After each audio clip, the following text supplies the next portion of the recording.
So welcome back to a discussion on electrostatics in matter. So the next lecture on the first one, dielectric. Okay, suppose you have a dielectric system and you exert some electric field onto it, then obviously it will experience some electric force.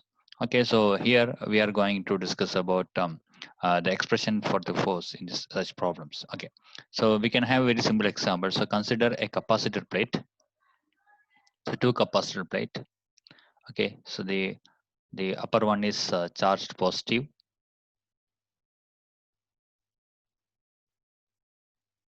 and lower one is filled with negative charges. Okay, now I am going to insert some dielectrics into it. Okay, so let me be some dielectric inside this capacitor, maybe plastic or rubber, some dielectric material, and it is completely immersed within this capacitor plate. Okay, so no portion outside. Okay, so if that is the case, then obviously the electric field produced by this capacitor plate will exert some force into the charges of this insulator or dielectrics, and we'll get some induced bound charges. So obviously negative charge would be induced at the top and positive charge will be induced at the bottom, and there will be some electric force of the electrostatic attraction between these charges, the induced charges, induced bound charges, and as well as a charge on the capacitor. So if you look at on top, this dielectric will experience an upward force, and if you look at the bottom, the dielectric will experience a downward force.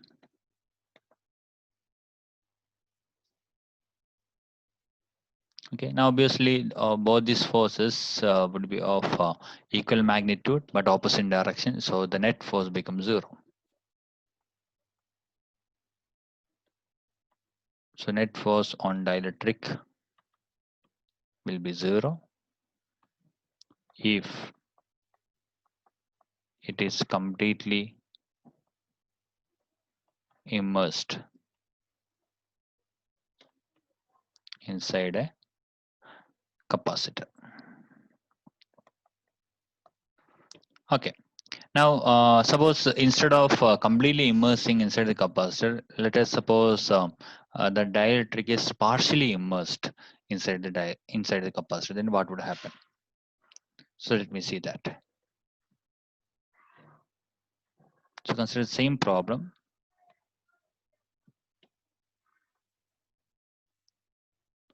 So two capacitor plates. So the upper one is positively charged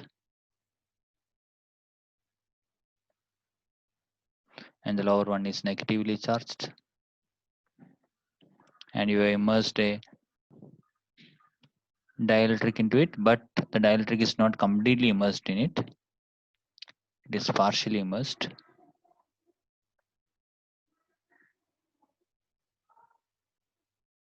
Okay, now the electric field of this capacitor plate is not only confined within the capacitor, there will be electric field outside as well.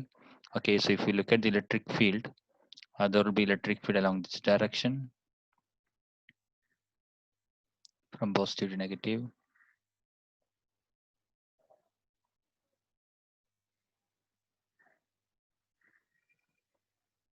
And as well as there will be a curly electric field outside.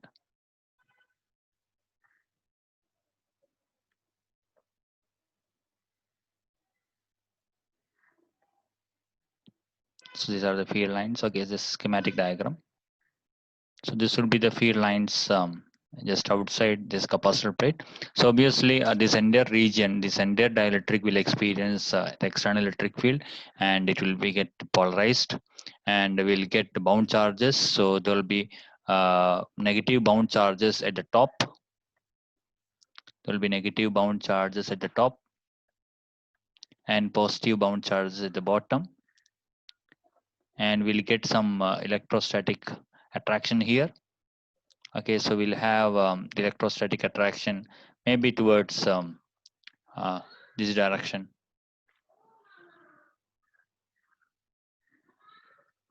and here the force would be along this direction. So if for the charges, for the bound charges, if it is inside the capacitor plate, you will not experience any net force.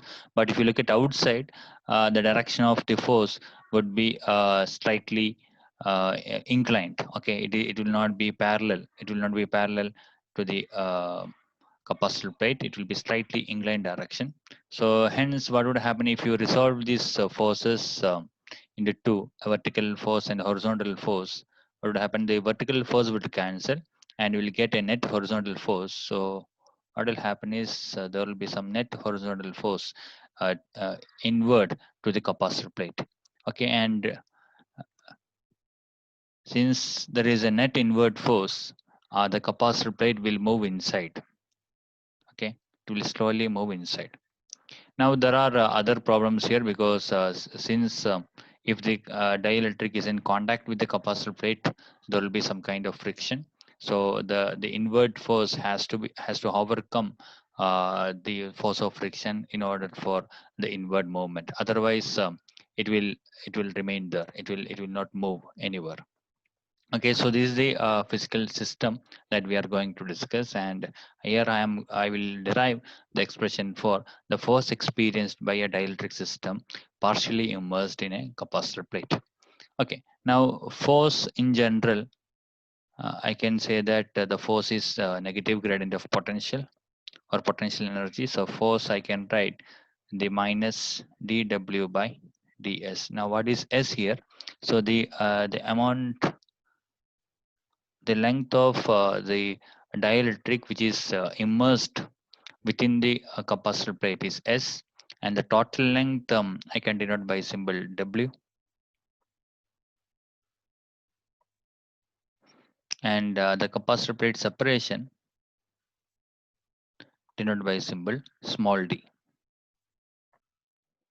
Okay, so once you calculate this minus dw by ds, because when it is moving inside, the s will decrease. So by finding the negative gradient of this potential energy, I will get the expression for the force. Now, what is the energy stored in a capacitor plate? The potential energy of the capacitor system is I can write q square by 2c. Okay, now Q is a total charge in the capacitor and that would be constant. So while taking derivative, minus d by ds of q square by 2c, this q is a constant, 2 is a constant. So I can take this q square by 2 outside. Okay, so minus q square by 2, then d by ds of 1 by c.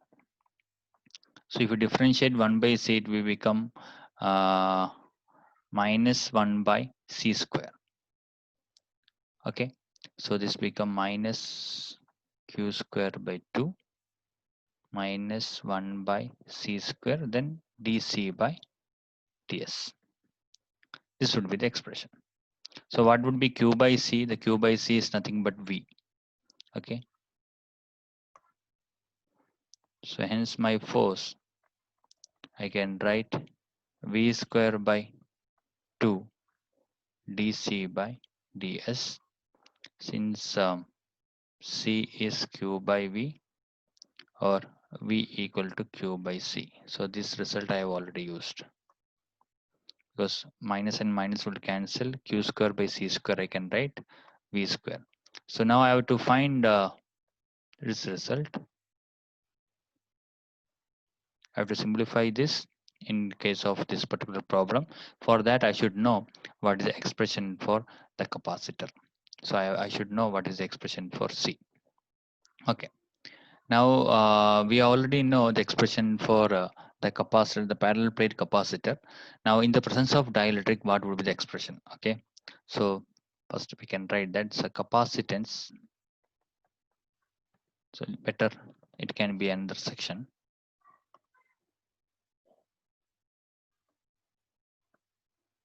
Capacitance of a parallel plate capacitor.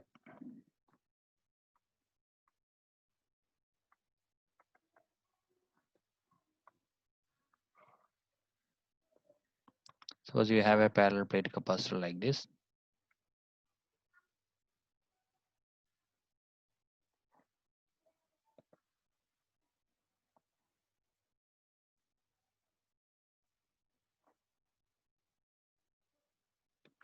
Suppose its area is A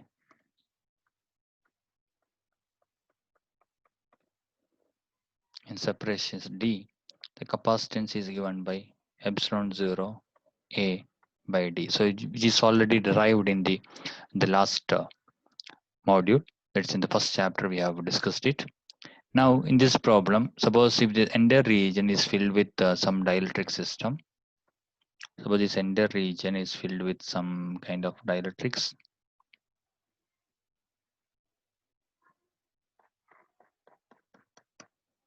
with dielectric constant epsilon r, then what would be C? So C in the presence of dielectric,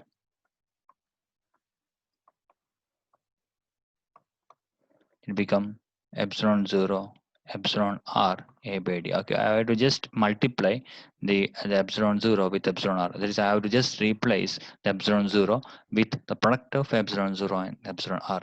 So this we have already seen in case of homogeneous linear dielectric system. Okay, so that I have to remember. So this is for homogeneous linear dielectric system. So if you insert a homogeneous linear dielectric system, then I can write the capacitance take the form epsilon r, epsilon 0 epsilon r a by d.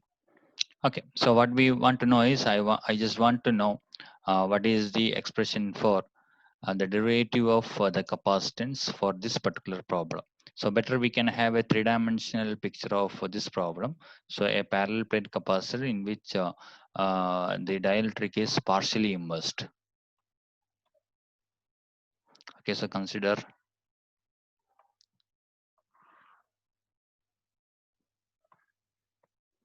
a parallel plate capacitor, maybe 3D view.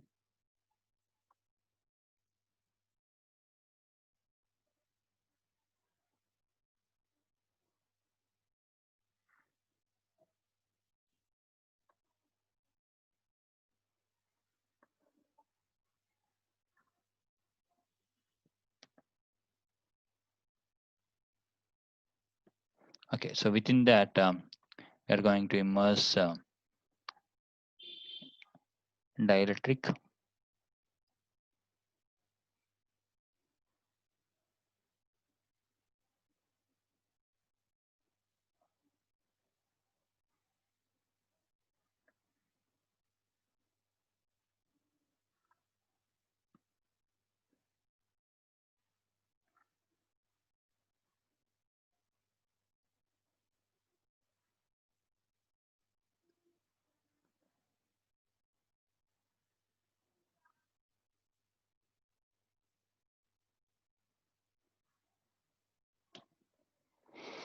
Okay, so the total length of the capacitor plate is given as W,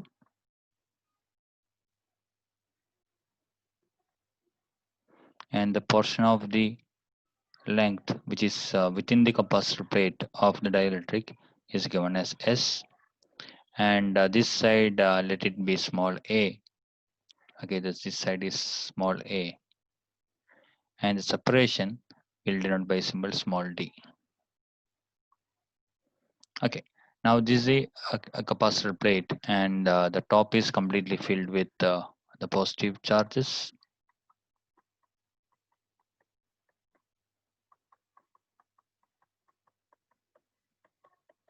and bottom is filled with negative charges. Okay, now so this is this system I can see as a the combination of two capacitors.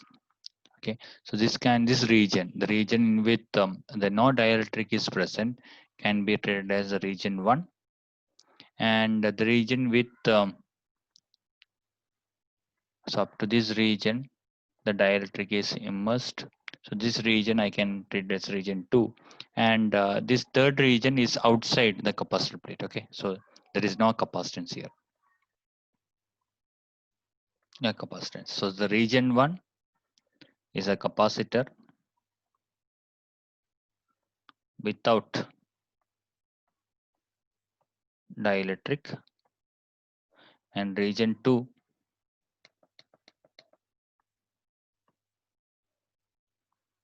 capacitor with dielectric. So we have a combination of two capacitors. Okay, now these capacitors are in parallel. Okay, so these capacitors are in parallel. Okay, so since if you have two capacitors, so two parallel capacitors, then the total capacitance would be the sum of individual capacitance. So if C1 is a capacitance of the first region and C2 is a capacitance of the second region, then total capacitance would be C1 plus C2. So these two capacitances are parallel to each other.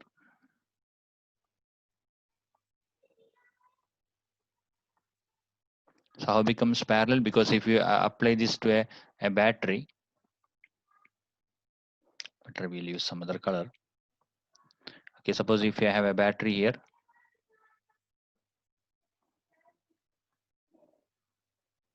so both the capacitors will experience the same potential of the battery. Okay, the potential difference across the capacitor plates are same. So therefore, the capacitor 1 and the capacitor 2 are in parallel connection. So that is the idea behind, or that is the definition for the parallel combination. For series combination, the potential difference, would be different. Okay, across the C1 and C2 will have the different potential, but their charges would be the same. Okay, so but now in this case, the charges are not same. The charges in one and charges in two are not same, but the potential difference are same. So that is why they become parallel. So it is simply C1 plus C2. Now how can I write C1? So C1 is it will not have any dielectric, so therefore it is epsilon 0 into area. What is the area of that cross section? That would be equal to A into W minus S, because this length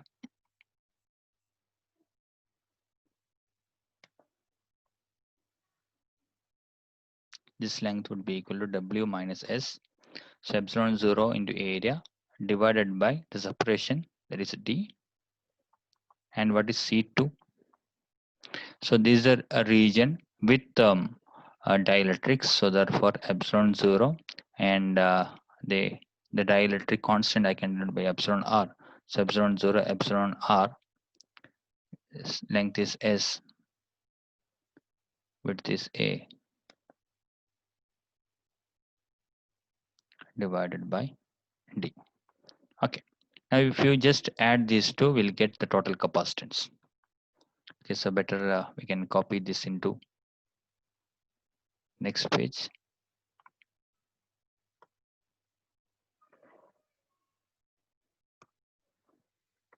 So total capacitance is equal to epsilon 0 A by D is common, then W minus S plus epsilon W minus S, then epsilon R times S.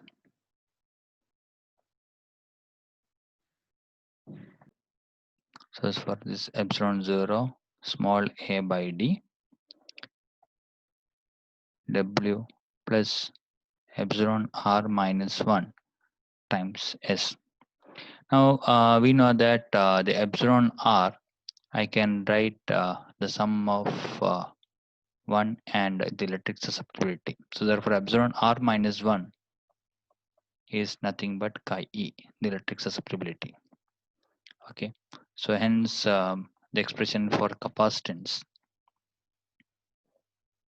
will take the form. The expression for capacitance would be epsilon 0 A by D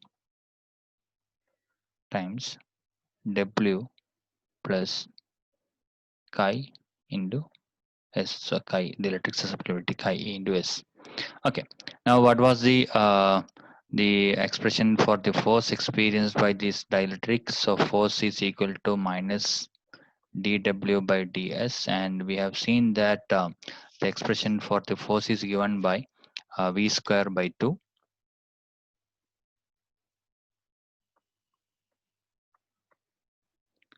times dc by ds. So this will be V square by 2, the derivative of epsilon 0 A by D W plus chi e times s. So this become v square by 2 epsilon 0 a by d times chi e. Okay, so this is the expression for the force experienced by the dielectrics.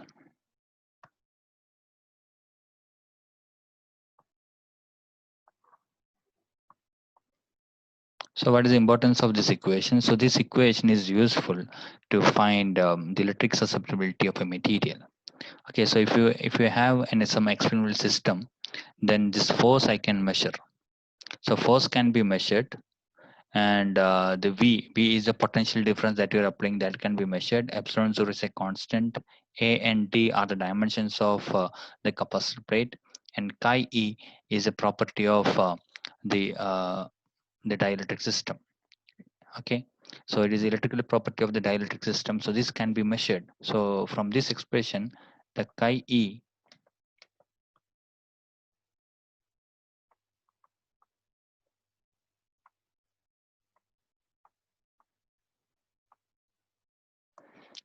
can be measured. So that is the importance of this equation, because all other quantity are measurable quantities. So from that, this is can be measured. So this actually connects the theory and experiment.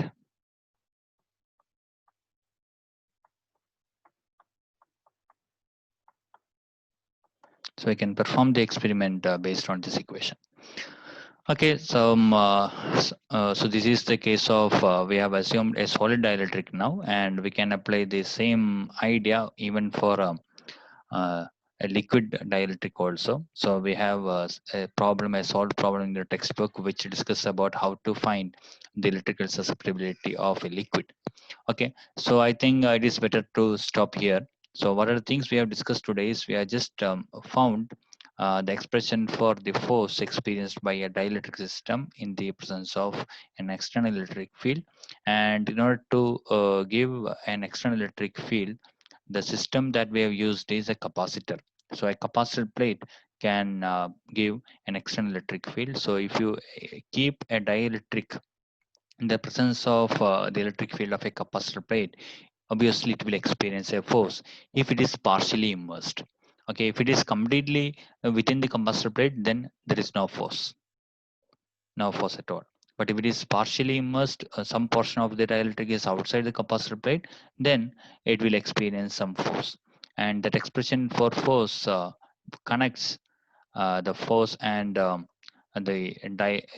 electrical susceptibility, and this electrical susceptibility is also connected with the epsilon r. So if you want to find chi e or epsilon r, we can use this information, we can use this equation to find its actual value, the quantitatively. Okay, so thank you all for watching this lecture. So we are stopping it here. So in the next class we'll discuss a Clausius Mossotti equation. Thank you.